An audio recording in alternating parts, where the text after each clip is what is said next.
Բարի երեկո, եթերում առաջին լրատվականն է, ես Քրիստինե Մելքոնյանն եմ, առաջիկա րոպեների ընթացքում առաջարկում եմ դիտել։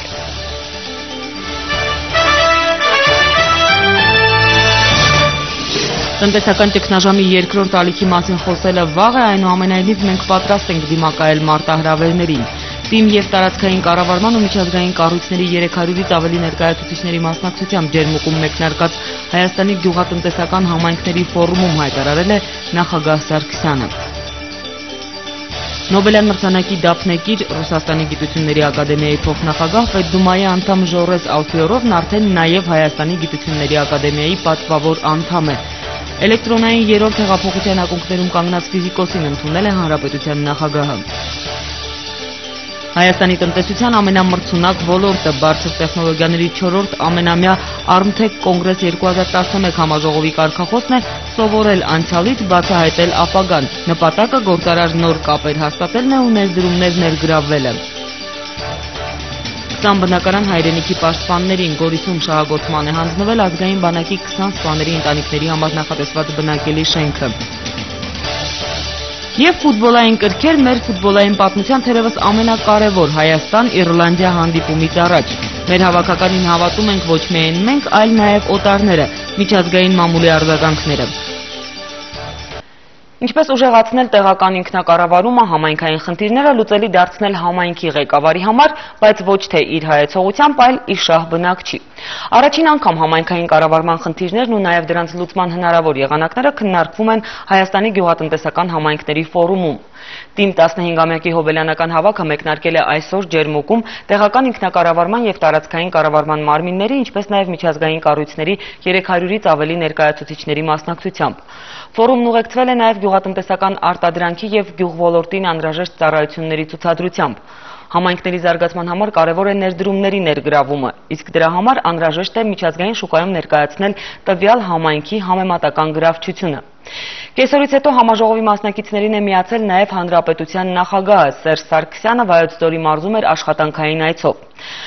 Երկրի ղեկավարն ընդգծել է, որ պետության համար շարունակում է առաջնային մնալ տարածքների համաչափ զարգացման ապահովումը։ Այդ նպատակով մշակվել է տարածքների զարգացման հայեցակարգը, որը թույլ է տալու այս կամ այն ծրագրի իրականացումը դիտարկել տարածքների համաչափ զարգացման տեսանկյունից։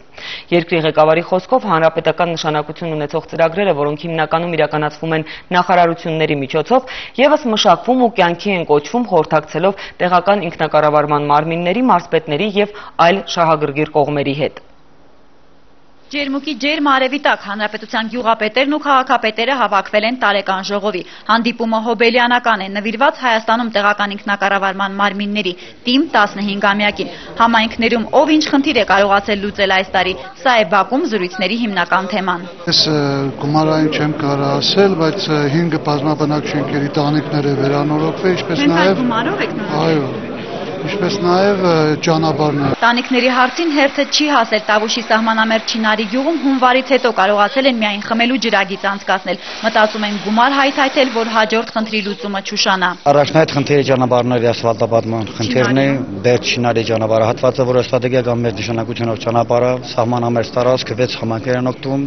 գումարած դրան նաև զինվորական գումարտակներ են։ Գյուղական համայնքների առաջին համաժողովի միջանցքներում ցուցահանդես է, ներկայացված է այն ամեն ինչ կարող է հետաքրքրել գյուղացուն գյուղապետերին, անգամ ջերմոց փոշոտող հոլանդական իշամեղու։ Գինեգործների համար առաջարկում ենք խաղող ճզմելու համար առաջարկում ենք պրեսներ, Պորտուգալիայից ներկրված բնական տարբեր որակի խցաններ եւ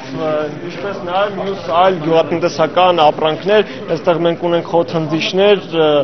ունենք ջերմատների համար Հոլանդիայից ներկրված իշամեղուներ, որոնք օգնում են փոշոտումը իրականացնել պոմիդորի։ Համայնքապետերը պետք է տեղերում այնպիսի պայմաններ ստեղծեն ձեռներեցների համար, որ բիզնեսմենները առանց երկար մտածելու գնան այնտեղ արտադրություն հիմնեն, գործ սկսեն։ Սա է տեղական ինքնակառավարման աշխուժացման նոր մոտեցումը։ Այդ ուղղությամբ կոնկրետ ջերմուկում 15 միլիոն դոլար ներդրումով 2009 թվականից սկսել են ժամանակակից սպա կենտրոնի կառուցումը։ Այստեղ հանգստացողների առավել ևս առողջությունը վերականգնողների համար դա բուժման կուրսը լրացնելու նոր հնարավորություն է։ Ես առաջին անգամ եկա հանգստանալու համար Աստրախանից, բայց բնիկ մարտունուց եմ։ Առաջին անգամ եկա, բայց կյանքում չի գնացի բժշկի, առաջին անգամ որ իմացել եմ շաքար ունեմ։ մի 4 օրում արդեն շագարը սնգել է։ 84 հյուրանոցային համարներով կոմպլեքս համալիրը կշահագործվի 2013 թվականին։ Ջրաբուժարաններ են նախատեսված, լողավազաններ, տարբեր տեսակի լողավազաններ, ֆիթնես կենտրոններ, սպորտային միջոցառումների դահլիճներ, ինչպես նաև կոնֆերանս դահլիճներ, սպասարկող ուրեմն ռեստորան, ճաշարան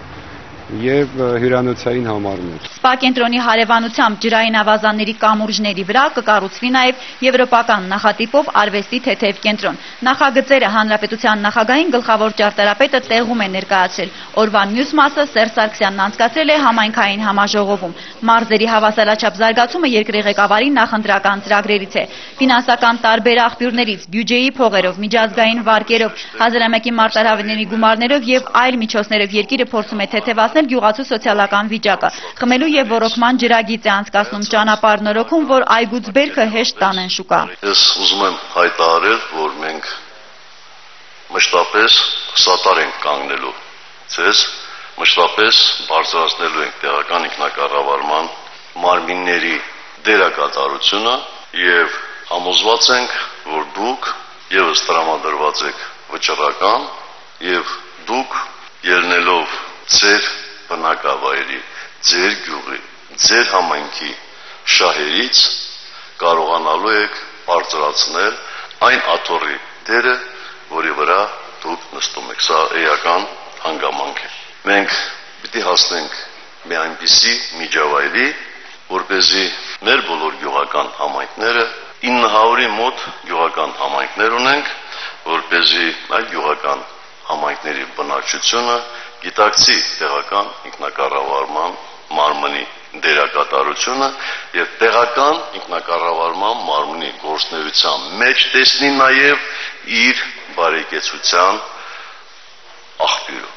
Սա շատ էական հանգամանք է։ Ինչպես հասնել նրան, որ ավականիներն առաջնորդվեն համագյուղացիների շահերով, ոչ թե պարեն գյուղապետերի դուդուկի տակ, ինչպես զարգացնել անասնապահությունն ու այգեգործությունը, փոքր ու միջին բիզնեսը։ Բոլոր այս հարցերով համաժողովում մինչև 3 շաբթի ուշ երեկո առանձնացված քննարկումներ կծավալվեն։ Հերմինե Բաղդասարյան, Արման Ղարիբյան, Առաջին լրատվական, Ջերմուկ։ Մեր նկարանախումբը շարունակում է աշխատել Ջերմուկում եւ մենք հիմա ուղիղ կապ ունենք Հերմինե Բաղդասարյանի հետ։ Հերմինե, բարի երեկո, ֆորումի այսօրվա օրակարգը սպառվել է թե ոչ եւ ինչ կարող եք ավելացնել։ Բարի երեկո, ասեմ Քրիստինե, որ համաժողովը դեռ չի սպառել, այն կշարունակվի նաեւ վաղը։ Սովորաբար Հայաստանում նոյեմբերի 10-ին է նշվում համայնքների օրը, բայց մենք բոլորս գիտենք, թե որքան շատ են խնդիրները մեր գյուղերում եւ քաղաքներում, հանրապետության 915 համայնքներից 866-ը գյուղական են եւս վերջին հետազոտությունների յուրաքանչյուր 3 բնակչից մեկը համարվում է սոցիալապես անապահով։ Վիճակագրական այս պատկերը փոխելու հարցն էլ հենց դարձավ այսօրվա համաժողովի հիմնական թեման։ Խոսվեց նաև այն մասին, որ փողմշակող գյուղացին իրեն համարում է գործազուրկ եւ սպասում, թե երբ ինչ-որ մասնավոր ձեռնարկություն կգա համայնքում աշխատատեղ կբացի, որտեղ ինքը կարողանա աշխատել, դա փաստորեն համարվում է սոցիալական խնդիր եւ ստացվում է, որ գյուղացին իրեն սեփականատեր դեռևս չի զգում։ Հանրապետության նախագահը նկատեց, որ խնդիրը բնորոշ է նաեւ քաղաքային բնակչությանը եւ մարդիկ, ովքեր նույնիսկ աշխատանք ունեն, համարում են, որ դա ժամանակավոր գործ է։ Մյուս կողմից կառավարությանը հայտնի են թվով մոտ 100 ձեռնարկություններ, որոնք համառորեն չեն կարողանում դրացնել իրենց թափուր աշխատատեղերը։ Սա այնքան խորքային խնդիր է, որ գուցե դրան թեմային առանձին համաժողով նվիրվի։ Օրվա անցուդարձից ասեմ, որ այս պահին հանրապետության նախագահին առողջարանային ջերմուկում ցուցադրում են գիշերային լուսավորության նոր համակարգը եւ թեմային շուրջ ֆինանսական մեկ լուր նույնպես ասեմ,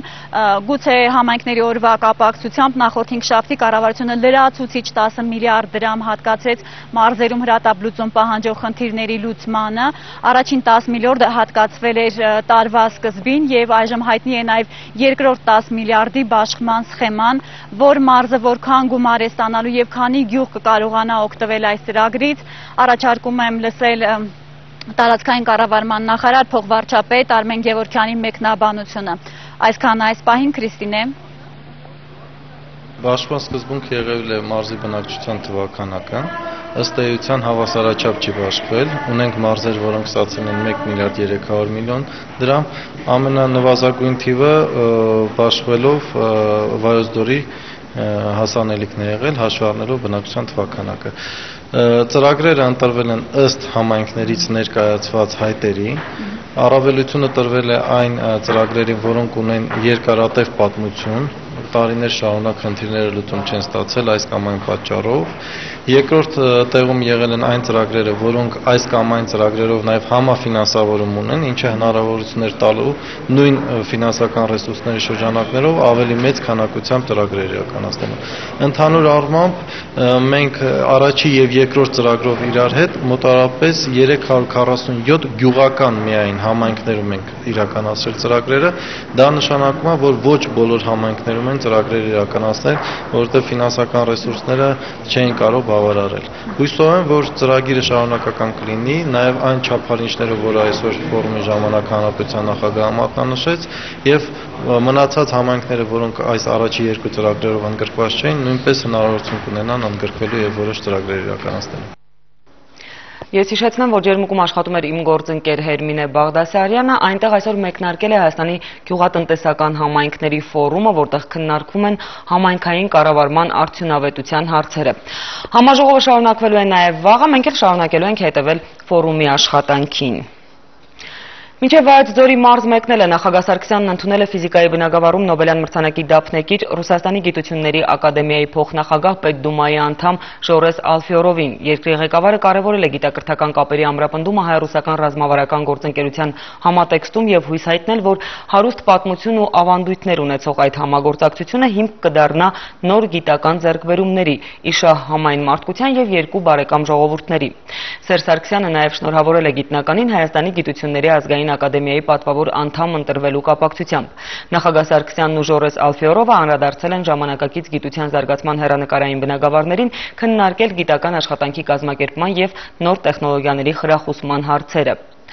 Մարդ, որը կանգնած է էլեկտրոնային երրորդ հեղափոխության ակունքներում, Ժորես Ալֆիորովին այսպես են բնութագրել նրա հայ գործընկերները։ Ռուսաստանցի ֆիզիկոսը 500 գիտական հոդվածների եւ 50 հայտնագործությունների հեղինակ է, աշխարհի 50 գիտակրթական կենտրոնների պատվավոր անդամ, իսկ այսօր նրան շնորհվեց Հայաստանի գիտությունների ազգային ակադեմիայի պատվավոր ակադեմիկոսի դիպլոմ։ Լենինգրադի ու Հայաստանի գիտաշխատողների համագործակցությունը հին բարի ավանդույթներ ունի, նշել է Ալֆիորովը երախտագիտություն հայտնելով իրեն շնորհված բարձր կոչման համար։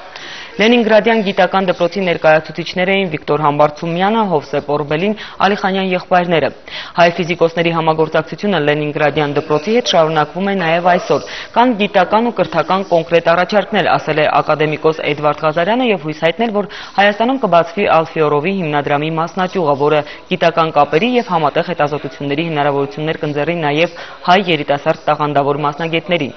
Ակադեմիայի նախագահն էլ վստահություն է հայտնել, որ Ռուսաստանի ակադեմիայի գիտական ծրագրերին կմասնակցեն նաև մեր գիտական հաստատությունները։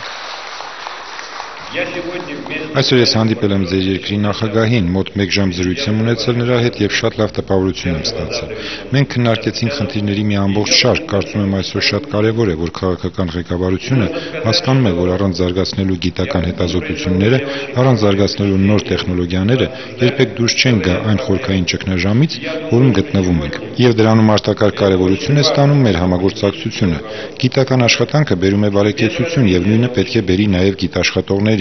2000 թվականին Նոբելյան մրցանակ ստանալիս շվեդական համալսարաններում ասացի. Ռուսաստանը լավատեսների երկիր է, որովհետև հոռետեսները բոլորը հեռացել են։ Կարծում եմ Հայաստանը եւս լավատեսների երկիր է, գուցեև նույն պատճառով, բայց ովքեր մնացել են լավատեսությամբ են նայում ապագային եւ կանեն ամեն ինչ, որ ապագայում այստեղից չհեռանան։